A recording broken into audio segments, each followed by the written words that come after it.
Drive na minha vida para fazer o videogame funcionar. Então, tem muitas coisas que realmente mudaram na nossa vida, mas tem muitas cenas que também não mudaram. Então, por exemplo, quando eu olho dentro da nossa sociedade, a maneira como a gente extrai recursos da natureza ainda é uma maneira desenfreada, né? A gente precisa dos recursos naturais para as nossas atividades do nosso dia a dia, e a gente ainda lida com isso de uma maneira um pouco predatória. Quando eu olho para a vida nas nossas cidades, a gente também tem cidades muito poluídas, né? Então, a qualidade do ar nessas cidades também é muito afetada. Além disso, a gente também tem inúmeros materiais que são descartados, né, na natureza, que poderiam ser tranquilamente reaproveitados. Então, a gente tem materiais, por exemplo, nessa imagem que vocês estão vendo, que, em vez de irem para uma vala a céu aberto, né, um esgoto, poderiam tranquilamente ser reciclados. E, além disso, também a nossa mobilidade urbana bastante comprometida, né? A gente tem bastante engarrafamento dentro das cidades. Eu, por exemplo, na minha vida, já perdi muito tempo no trânsito. Antigamente, eu levava 2 horas para ir para a faculdade, mais 2 horas para voltar para minha casa.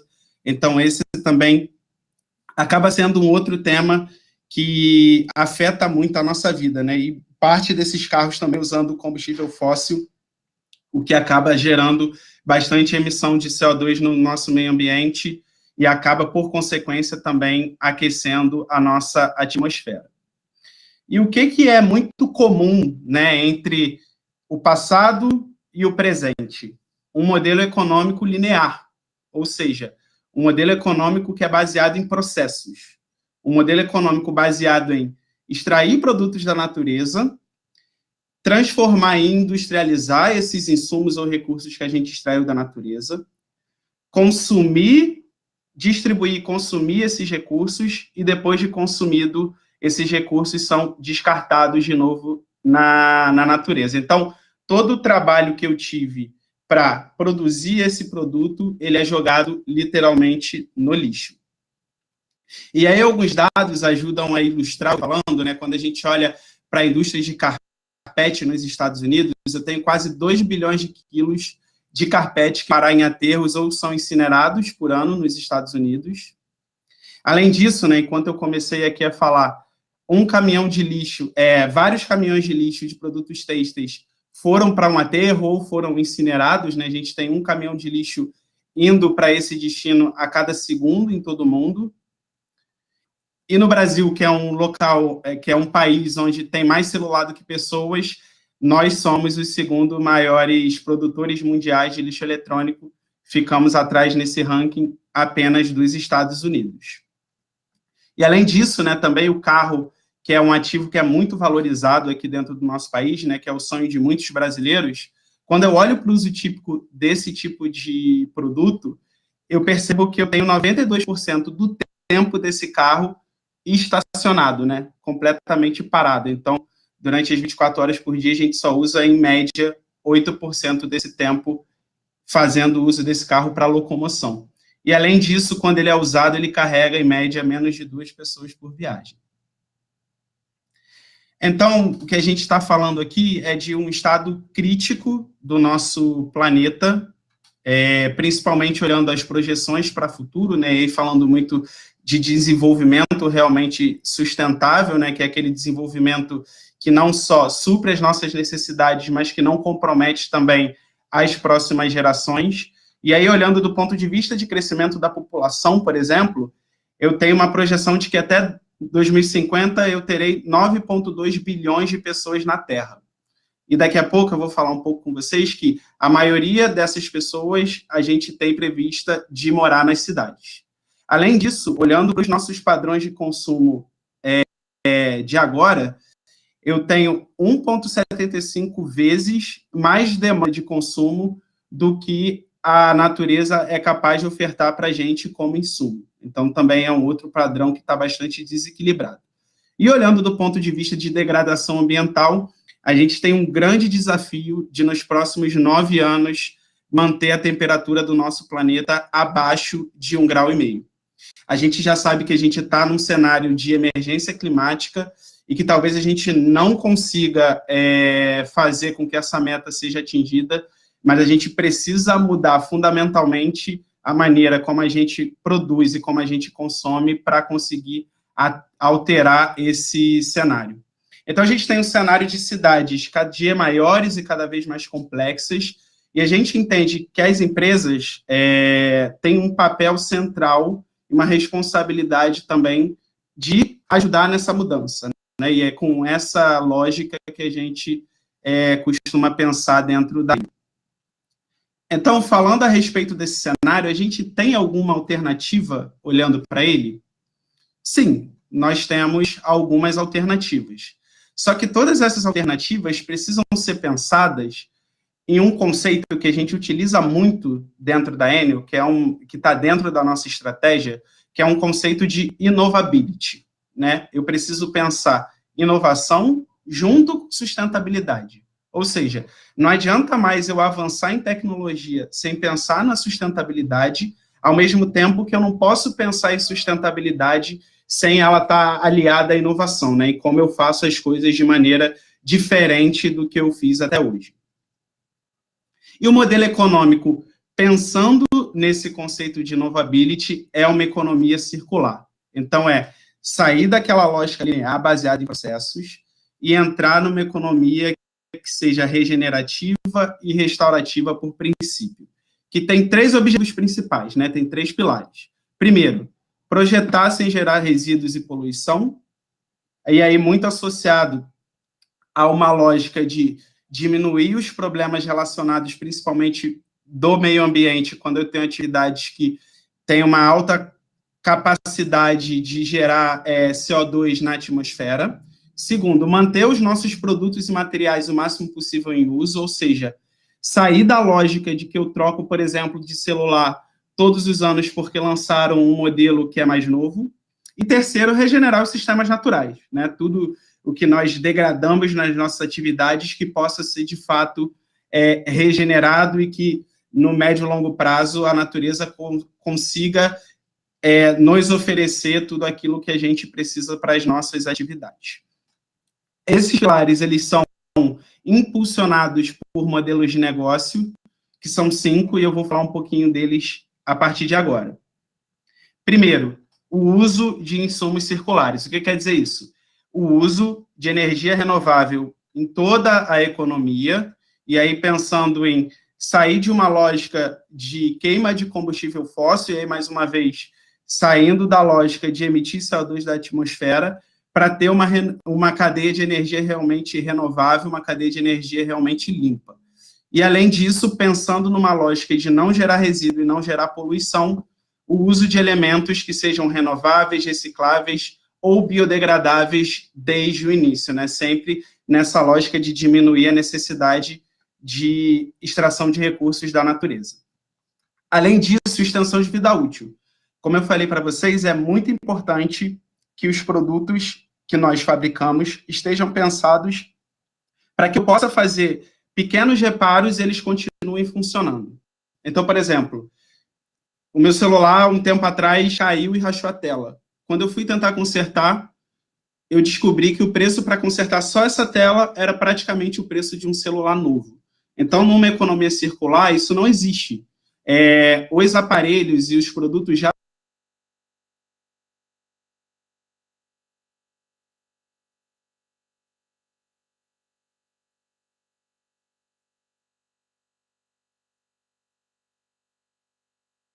manufatura e o upcycling em todos os nossos materiais para mantê-los o máximo possível em uso. Além disso, o compartilhamento também é um tema bastante importante dentro de uma economia circular, principalmente quando a gente olha para o uso que a gente dá para os ativos. Então, a gente tem, por exemplo, ativos que a gente usa bastante na nossa economia, que tem um uso bastante reduzido, como o carro, né? Como eu falei, a gente, em média, deixa 92% desse carro estacionado, e hoje a gente já tem alguns aplicativos, né, que fazem o compartilhamento desses carros e que permitem a gente deixar o carro o máximo possível em uso. Então, essas plataformas de colaboração são importantes para que a gente possa conseguir fazer um uso otimizado de todos esses ativos e diminuir a necessidade de produção de novos produtos dentro da nossa economia.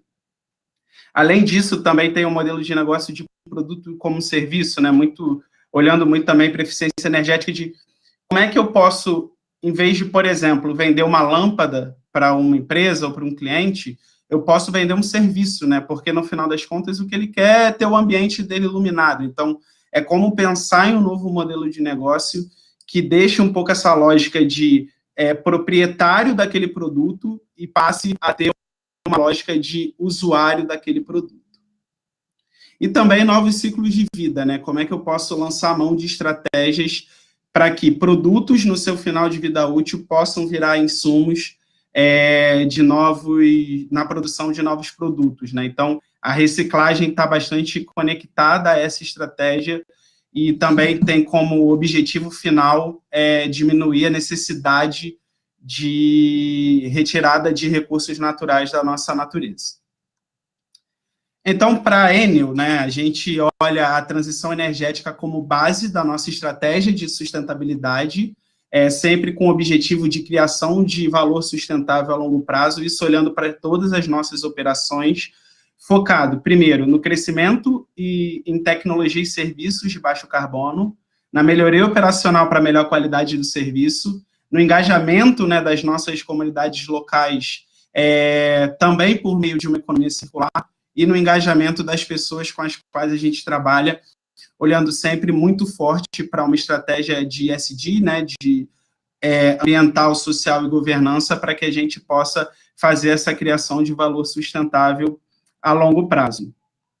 O nosso compromisso com a sustentabilidade é reforçado por meio do cumprimento de metas formais com a Agenda 2030 da ONU, né, por meio de metas associadas aos Objetivos de Desenvolvimento Sustentável do Pacto Global. Então, a gente tem hoje compromissos firmados, né, com os ODS 4, 7, 8, 9, 11, 13, com destaque bastante forte aqui no Brasil para o ODS 7 de energia limpa e acessível.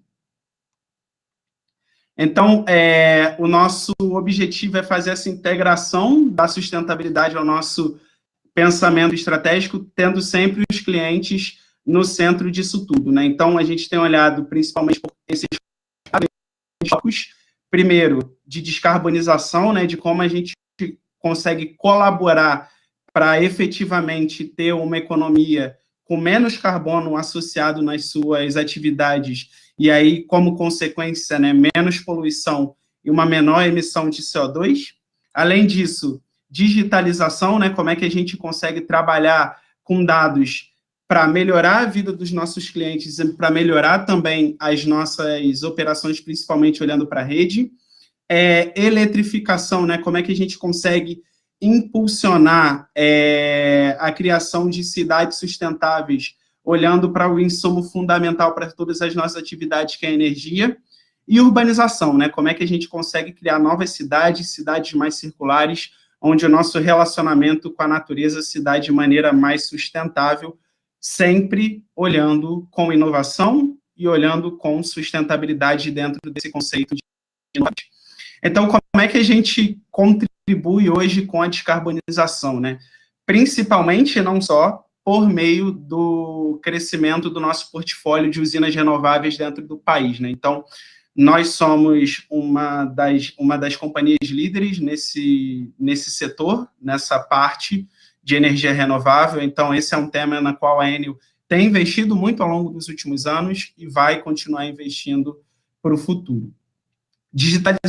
Digitalização também, o que é importante? De a gente utilizar os dados para melhorar a vida das pessoas, para entregar o melhor serviço e também para fazer com que os nossos clientes possam usar esses dados para adaptar os seus hábitos de consumo e decidir melhor os seus hábitos de consumo, né? Então, a gente tem hoje um projeto piloto em São Paulo de medidores inteligentes que buscam fazer exatamente isso, né? Como é que a gente consegue trabalhar os dados para mudar as nossas iniciativas.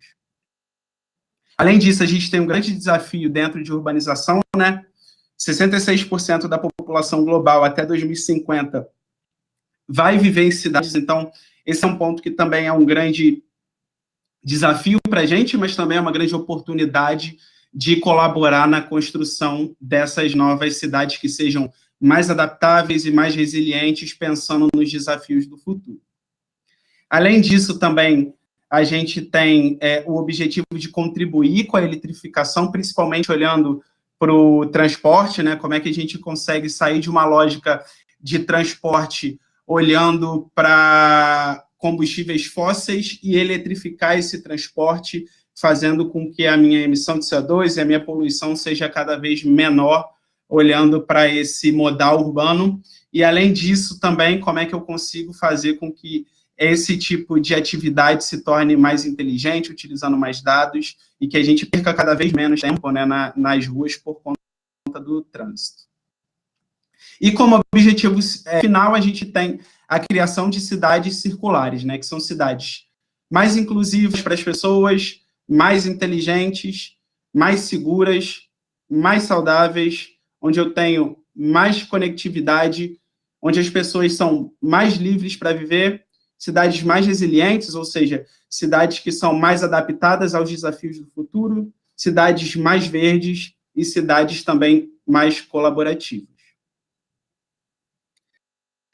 E olhando para a colaboração, hoje o que eu vim fazer aqui para vocês, como eu falei lá no início, é um convite de construção conjunta de todo esse ecossistema, né? Então, a gente entende por economia circular que esse futuro vai ser construído a várias mãos.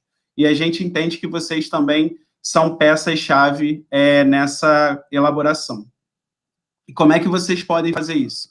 Primeiro convite que eu quero deixar para vocês é a participação no Play Energy, que é um desafio global da Enel, olhando para a criação dessas cidades circulares, né? Então, vocês podem participar desse desafio, basta vocês se inscreverem em playenergy.enel.com.br.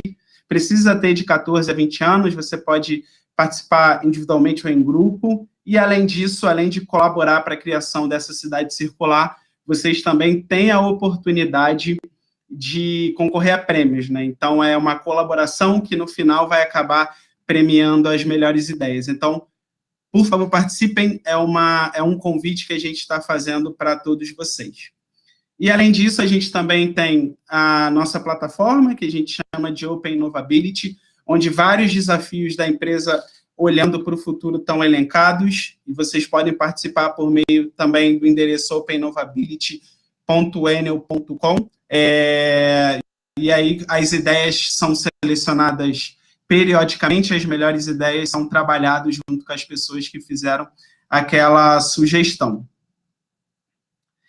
Eu sei que tudo isso, né, toda essa mudança, toda essa transição parece um caminho bastante difícil, né, parece ser um caminho bastante íngreme, mas a gente entende que, por meio da colaboração, por meio dessa construção a várias mãos, é possível que a gente consiga atingir o nosso objetivo final, né, que é o objetivo de ter cidades e ecossistemas mais sustentáveis, cidades e ecossistemas que sejam mais verdes e onde as pessoas possam realmente viver mais e viver melhor. E a gente acredita realmente que isso vai ser obtido por meio dessa transição de uma economia linear para uma economia circular, olhando isso como tema estratégico também dentro da nossa companhia para a criação realmente de cidades que sejam, de fato, circulares, tá? Então, eu espero que esse momento que a gente teve aqui tenha sido inspirador para todo mundo.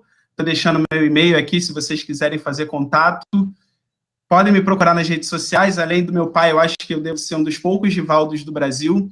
Então, fiquem à vontade para me contactar. Eu acho que como eu falei, essa discussão é feita a várias mãos e vocês são realmente peça-chave, peça fundamental na construção desse novo futuro, né? Um futuro que seja realmente, efetivamente circular, tá?